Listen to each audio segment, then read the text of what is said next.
స్వామీజీ, మీరు మొదటి నుంచి తప్పుడు మనిషిని తెలుసు, కానీ ఇప్పుడు వివేకం కూడా లేనట్టు అనిపిస్తుంది. ఏ భీమరావు, నీకేదో కాస్త అక్షర జ్ఞానం లభించేసరికి బాగా పొగరు తలకెక్కింది. అయినా ఇంత గొప్ప స్వామిని వివేకహీనుడంటావా? అవును, ఎందుకంటే స్వామీజీ విద్యకి విరుద్ధంగా మాట్లాడుతున్నాడు. ధర్మం కోసం విద్యని ఆపివేయాలని మాట్లాడుతున్నారు. ఇక ఆ విద్యావంతులు ధర్మాన్ని ఏం చేస్తారో అది మనం అందరం చూశాము. అలాగే విద్యావంతులు ధర్మం అణిచివేత నుంచి ఎలా తప్పించుకుంటారో అది కూడా అందరం చూశాము. అందరూ ఏం చూశారు? ఇదే భవ్య అక్కని మీ దురాచారాలతో దేవదాసిగా మార్చడానికి ప్రయత్నం చేయడం. అయినా కూడా తను తప్పించుకుంది. తన మనసులో విద్య మీద ఆసక్తి కలిగింది. తను తన కాళ్ళ మీద నిలబడి ఏదైనా సాధించాలనుకుంటుంది. బాగా చదువుకుని దురాచారాల్ని వ్యతిరేకించాలనుకుంటుంది. కానీ మీరు ధర్మం యొక్క వికృత రూపాన్ని వీళ్ళందరి బుర్రల్లో ఎక్కించారు. అందుకే వీళ్ళందరూ మోకాళ్ళ మీద కూర్చున్నారు. వీళ్ళల్లో ఎలాంటి తర్కమూ లేదు. మీరు ఈ ఆకుతోటి వీళ్ళందరి తలల మీద నీళ్లు పోస్తున్నారు. దానివల్ల వీళ్ళకి ఏం వస్తుంది? ఏదైనా వచ్చినా కూడా దానితో వీళ్ళ జీవితాలు ఎలా మారతాయి?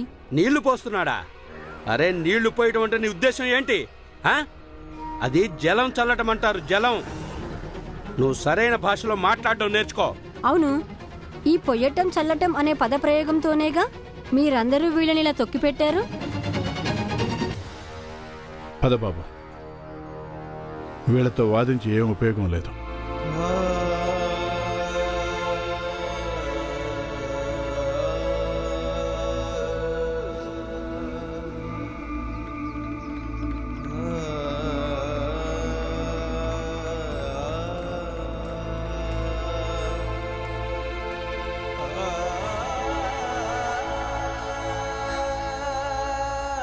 ప్రభు,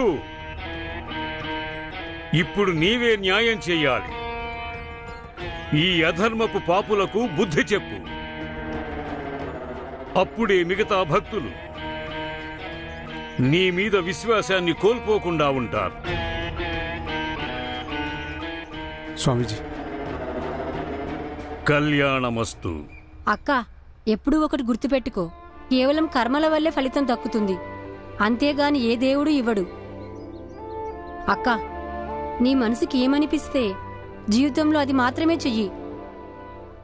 అలాగే గుర్తుంచుకో, ఇక్కడ నీ కుటుంబం ఉందని. పద బాబు.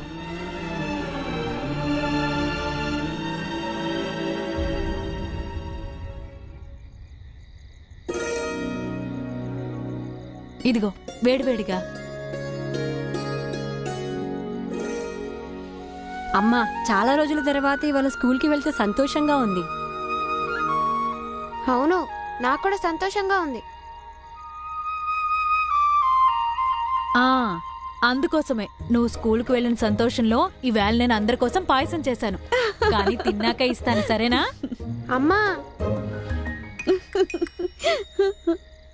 భీమాబాయ్, నాకు గోరేగాంలో ఉద్యోగం దొరికింది కాబట్టి రేపటి నుంచి అక్కడికి వెళ్లాల్సి ఉంటుంది.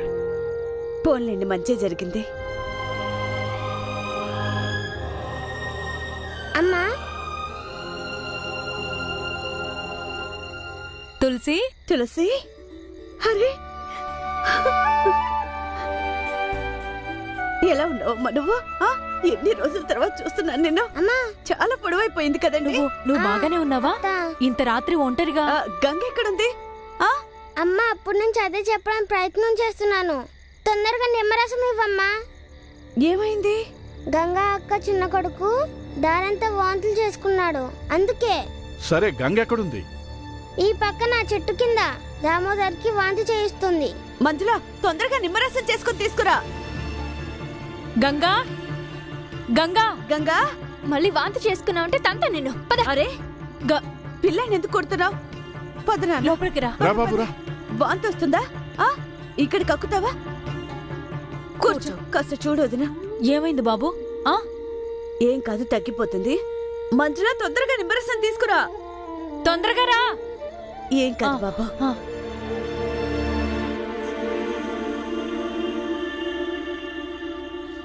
తాగించొద్దునా? ఇదిగో తాగు, ఇది తాగు. ఏం లేదు, ఏం లేదు, అంతా తగ్గిపోతుంది. చాలు. కానీ గంగా, మీరు అనుకోకుండా అలా ఎలా వచ్చారు? గంగా అక్క ఇక్కడ నుండి తిరిగి వచ్చినప్పటి నుంచి వీళ్ళత్త గంగా అక్కని బాగా ఏడిపిస్తుంది. ఇక ఈ రోజు అక్కని ఇంట్లో నుంచి వెళ్ళగొట్టేసింది. అందుకే అక్క మమ్మల్ని ఇక్కడ తీసుకొచ్చేసింది. గంగా వెళ్ళగొట్టడం ఏంటి? ఎందుకంటే నేను అపశకనం అంట.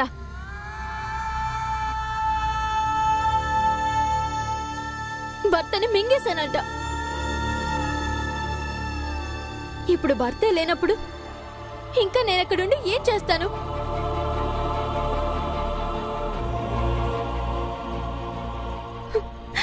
అమ్మా, నువ్వు చెప్పినట్టుగానే నేను అన్ని సర్దుకుపోవడానికి చాలా ప్రయత్నించాను. నువ్వు చెప్పినట్టు అత్త చెప్పినట్టే చేశాను. కానీ వాళ్ళు అసలు నన్ను అర్థమే చేసుకోలేదు. కానీ ఇది చాలా తప్పు. వాళ్ళు నిన్న అలా ఇంటి నుంచి ఎలా వెళ్ళగొడతారు? ఆహా, చాలా సంతోషం.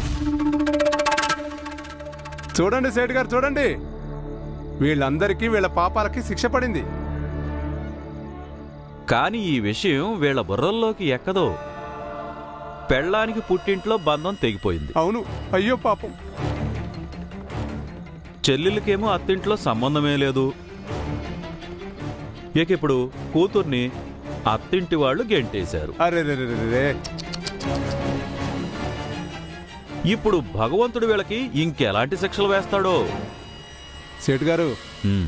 నేనేమంటానంటే, మన జాతి వాళ్ళు ఎలా అయితే మోకాళ్ళ మీద కూర్చొని ప్రార్థనలు చేసి స్వామివారి ఆశీస్సులు పొందుతున్నారో, ఒకవేళ వీళ్ళు కూడా అలాగే మోకాళ్ళ మీద కూర్చొని స్వామివారి ఆశీర్వాదం తీసుకుంటే అప్పుడు స్వామివారు వీళ్ళ నెత్తి మీద జలం చల్లుతారు.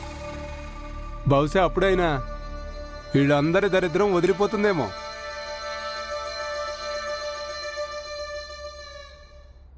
అందరూ లోపలికి పదండి. పద గంగా, రండి రండి, పదండి. పద పద. నిజమెప్పుడు నిష్ఠూరంగానే ఉంటుంది అందరికీ. అదేగా, చూస్తుండండి ఏం జరుగుతుందో. భగవంతుడి ఆగ్రహం వల్ల మీరందరూ మీ అంతట మీరే ఈ ఊరు వదిలి వెళ్ళిపోతారు. భీంబాబు, వీళ్ళతో మాట్లాడటం శుద్ధ దండగా. పద. నాన్న, ఆగు. సేటు గారు, నేను, మా నాన్న, ఇంకా నా ఇద్దరు అన్నలు మీ సర్వజ్ఞ స్వామి ముందుకొచ్చి మోకాళ్ళ మీద కూర్చుని ఆ నీళ్ళని మా మీద చల్లించుకుంటాము. కానీ అంతకంటే ముందు మీరిద్దరు ఒక పని చేయాల్సి ఉంటుంది. అయితే చెప్పు, చెప్పేం చేయాలో చెప్పు. సరే, చెప్తున్నాను. ఇప్పుడు మీ టీ కొట్టు చాలా చిన్నది. ఇక నేను విన్నాను మీ పిల్లలు కూడా పెద్దవాళ్ళు అవుతున్నారని. ఇంకా మీ భార్య కూడా ఈ విషయంలో మీతో గొడవ పడుతుందంటగా. అది మీకు ఇంకా పెద్ద ఇల్లు ఉండాలని. అందుకే ముందు మీరు వెళ్ళండి. వెళ్ళి మీ మీద ఆ స్వామి చేత జలం చల్లించుకోండి. ఒకవేళ నిజంగానే మీ ఇల్లు పెద్దదైనా, దుకాణం పెద్దదైనా, అప్పుడు మేము నమ్ముతాము నిజంగానే ఆ నీటికి చాలా మహిమ ఉందని. సేటుగారు, ఇక మీరు ఈ విషయం అందరికీ తెలిసిందే. మీరు మీ అబ్బాయి ధ్రువని ఎంతో ప్రేమిస్తారని. ఒప్పుకుంటాను, మీరు ఈ విషయాన్ని బయటకు పొక్కనివ్వలేదు. మీరు మా బాలా అన్నయ్యని ఓడించి మీరు కుట్రపూరితంగా ధ్రువని పోటీలో గెలిపించి బొంబాయి పంపించి ఉండొచ్చు. కానీ ధ్రువ లేకుండా మీరు కూడా ఉండలేకపోతున్నారు. అందుకని లోపల మీరు కూడా ఇదే కోరుకుంటున్నారు, మీ ధ్రువ మీ దగ్గరికి తిరిగి వచ్చేయాలని, ఇంకా మిమ్మల్ని తప్పుగా అర్థం చేసుకోవటం మానేయాలని. అందుకని మీరు కూడా స్వామీజీ దగ్గరికి వెళ్ళి ఆ జలాన్ని మీ మీద చల్లించుకోండి. ఎవరికి తెలిసి ఏమైనా అద్భుతం జరగచేమో. ధ్రువ మీ ప్రేమని అర్థం చేసుకోవచ్చు. ఇంకా వాడు మీ దగ్గరికి తిరిగి వచ్చేయచ్చు. ఏ భీమ్, మేం పిచ్చోళ్ళలాగా కనిపిస్తున్నామా? లేదు, చాలా తెలివైన వాళ్ళు అనుకుంటున్నాను. ఇప్పుడు మీ స్వామీజీ చల్లిన ఆ జలం ప్రభావంతో ఇప్పుడు మా ఇంట్లో ఇంత చెడు జరిగింది. కాబట్టి ఇలా జరగడం సాధ్యమే. మీ జీవితంలో కేవలం ఒకటే చెడు జరిగింది, అది ఇప్పుడు మంచి అవ్వచ్చు కదా. అందుకని మీరు కూడా ఒకసారి ఆ జలాన్ని నెత్తి మీద చల్లించుకోండి. సేట్ గారు, నా కొడుకు ఎలా చెప్పాడో అలా చేసి చూడండి. మీరు ఒకవేళ మీ జీవితంలో స్వామి జలం చల్లడం వల్ల ఏదైనా అద్భుతం జరిగితే, ఏదైనా మంచి జరిగితే అప్పుడు మేము కూడా అలాగే చేస్తాం. మీరు కోరుకున్నట్టే. పద బాబు, ఇంట్లోకి పద. వీళ్ళకి నచ్చ చెప్పడం చాలా కష్టం. ఎందుకంటే మనుషుల సమస్యలు తెలివితో పరిష్కారం అవుతాయి, నీళ్లతో కాదు. పద భీం.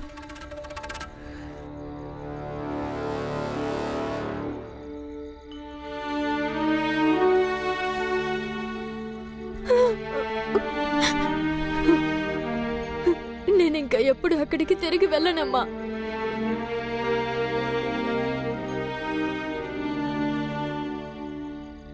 నేనెప్పుడు అత్తింటిని పుట్టింటి కంటే ఎక్కువ ప్రేమించాను. మా ఆయన పని మీద బయటికి వెళ్ళిన ప్రతిసారి నేను మా అత్త మామల సేవలో ఏమీ లోటు చేయలేదు. నాతో ఎప్పుడు అనేవాళ్ళు నేను వాళ్ళకి కోడల్ని కాదు కూతుర్నని. ఆయన చనిపోయినప్పటి నుంచి అంతా మారిపోయింది. కానీ నా వైపు నుండి ఎప్పుడు ఏం మారలేదు. నేను ఎప్పుడు నా బాధ్యతల్ని వదిలిపెట్టలేదు. కానీ అత్తమామలిద్దరూ చాలా మారిపోయారు. నేనిప్పుడు వాళ్ళకి దురదృష్టం అయ్యాను. నన్ను ఇంట్లోంచి వెళ్ళగొట్టారు.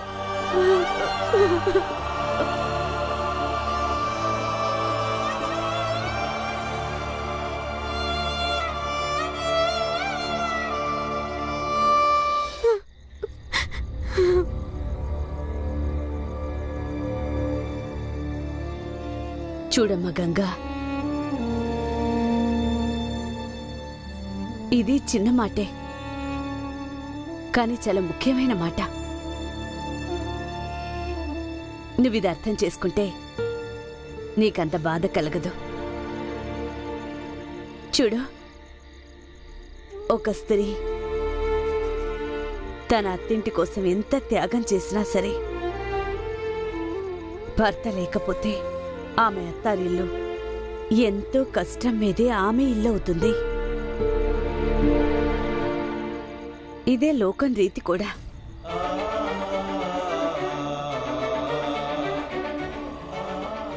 అతిగా ఆలోచించొద్దు. మేమందరం నీకు తోడుగా ఉన్నాం. ఇక ఇదే నీ ఇల్లు. కాదమ్మా, ఇది నా ఇల్లు కాదు, నా తల్లిదండ్రుల ఇల్లు. తల్లిదండ్రుల ఇల్లు పిల్లలదే అవుతుంది.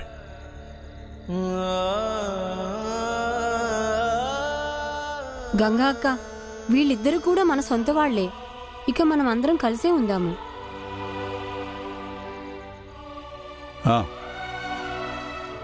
పదండి పదండి, అందరం వెళ్ళి అన్నం తిందాం. ఇప్పుడు ఏం జరుగుతుందో ఎలా జరుగుతుందో తర్వాత చూద్దాం. పదండి పదండి పదండి.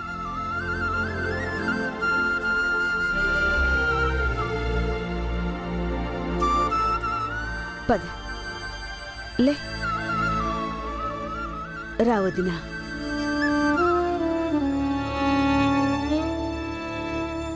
పెళ్ళానికి పుట్టింట్లో బంధం తెగిపోయింది. అవును, అయ్యో పాపం. చెల్లెలకేమో అత్తింట్లో సంబంధమే లేదు. అంతేగా మరి. ఇక ఇప్పుడు కూతుర్ని అత్తింటి వాళ్ళు గెంటేశారు. అరే రే,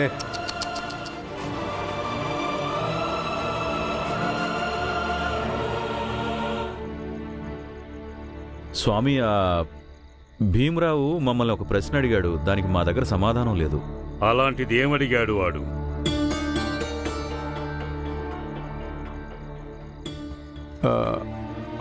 అదేంటంటే స్వామి, ఒకవేళ మీలో శక్తి ఉంటే, ఇంకా మీరు నిజంగానే భగవంతుడి లీలలకు వారదైతే, అప్పుడు మీ ఆశీర్వాదంతో నా దుకాణం ఎందుకు పెద్దది అవ్వలేదు. నా భార్య ప్రతిరోజు అంటూనే ఉంటుంది నాకు పెద్ద ఇల్లు కావాలని. కానీ తనకి పెద్ద ఇల్లు ఎందుకు దొరకలేదు? స్వామి, ఆ భీమరావు ఇలా కూడా అన్నాడు. నేను నా కొడుకు ధ్రువని ఎంతో ప్రేమిస్తాను కాబట్టి వాడు ఎందుకు తిరిగి రావడం లేదు అన్నాడు. వాడు నా ప్రేమను ఎందుకు అర్థం చేసుకోవటం లేదన్నాడు. బుద్ధి మందగించిందా మీ ఇద్దరికి? పనికి మాలిన మాటలు మాట్లాడుతున్నారు? క్షమించండి స్వామి. మా ఇద్దరి జీవితాల్లో ఉన్న ఒకే ఒక్క లోటు ఇదే. వీటిని భర్తీ చేయండి స్వామి. అప్పుడు మా విశ్వాసం ఇంకా పెరుగుతుంది. అప్పుడు ఆధారాలతో సహా ఆ అధర్మపు మనుషులకి భగవంతుడి అద్భుత లీలల్ని చెప్పగలుగుతాం. అవును స్వామీజీ, సీట్ గారు చెప్పింది కూడా నిజమే. అలాగా? సరే, నేను ఈశ్వరుడితో మాట్లాడతాను. పరిష్కారం తప్పకుండా దొరుకుతుంది. ధన్యవాదాలు స్వామీజీ. ధన్యవాదాలు స్వామి.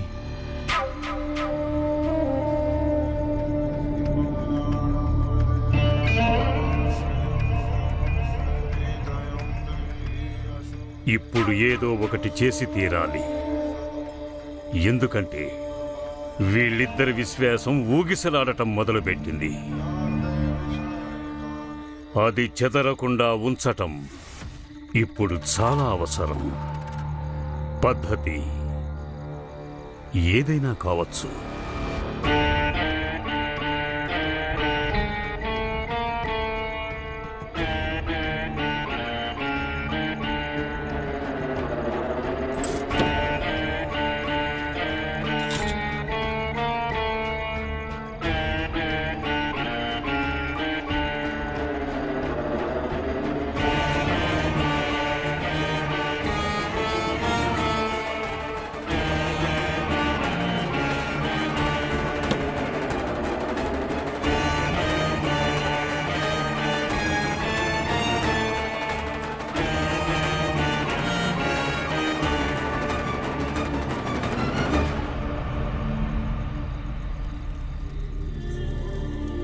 కారణం ఏదైనా కావచ్చు. నన్ను మా అత్తింటి వాళ్ళు పంపించేశారు. ఇప్పుడు గంగను కూడా ఇంట్లోంచి వెళ్ళగొట్టేశారు. ఒకవేళ ఇది దేవుడికి విరుద్ధంగా మాట్లాడినందుకు పరిణామం కాదు కదా?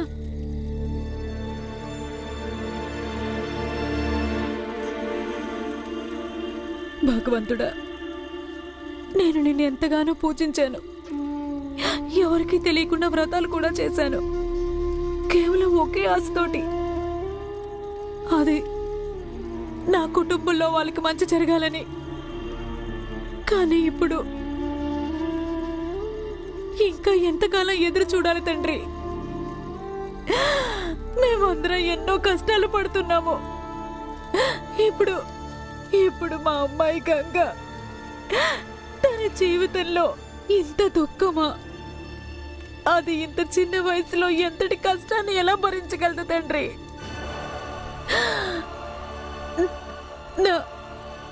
నా అన్న వదిలు వాళ్ళని ఇప్పుడు ఎలా ఓదార్చాలి? నా అలాంటి అభాగ్యురాలికి ఆసరా ఇచ్చారు వాళ్ళు. నన్ను నా భర్త వదిలేసిన తర్వాత ఎవరు నాకు ఆసరా ఇవ్వలేదు. అప్పుడు అన్నయ్య నాకు ఆసరా ఇచ్చాడు. అన్నయ్య జీవితంతో ఎంతో సంఘర్షణ పడుతున్నాడు. భగవంతుడా, వాళ్ళకి కాస్త సుఖము కాస్త సంతోషాన్ని ఇవ్వు తండ్రి.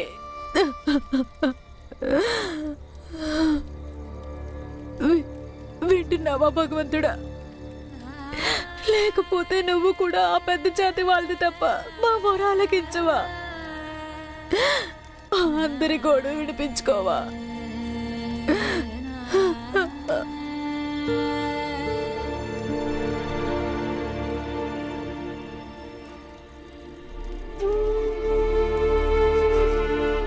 పెళ్ళానికి పుట్టింట్లో బంధం తెగిపోయింది. చెల్లెలకేమో అత్తింట్లో సంబంధమే లేదు. ఇక ఇప్పుడు కూతుర్ని అత్తింటి వాళ్ళు గెంటేశారు. ఇప్పుడు భగవంతుడు వీళ్ళకి ఇంకెలాంటి శిక్షలు వేస్తాడో. నన్ను కాపాడండి, నాకు చనిపోవాలని లేదు. నాన్న, నేను ఆయన దగ్గరికి వెళ్ళాలి. గంగా, పరిస్థితి అర్థం చేసుకో. అల్లుడు గారు చనిపోయారు. అరే ఇప్పుడు ఇంకా ఏం మిగిలింది? నీ కూతురు నా కొడుకుని మింగేసింది. ఇంకా ఎంతమందిని మిగుతుందో ఈ పాపిష్టిది. అమ్మో, మేమందరం నీకు తోడుగా ఉన్నాం. ఇక ఇదే నీ ఇల్లు. కాదమ్మా, ఇది నా ఇల్లు కాదు, నా తల్లిదండ్రుల ఇల్లు. తల్లిదండ్రుల ఇల్లు పిల్లలదే అవుతుంది. గంగా అక్క, వీళ్ళిద్దరూ కూడా మన సొంత వాళ్లే. ఇక మనం అందరం కలిసే ఉందాము.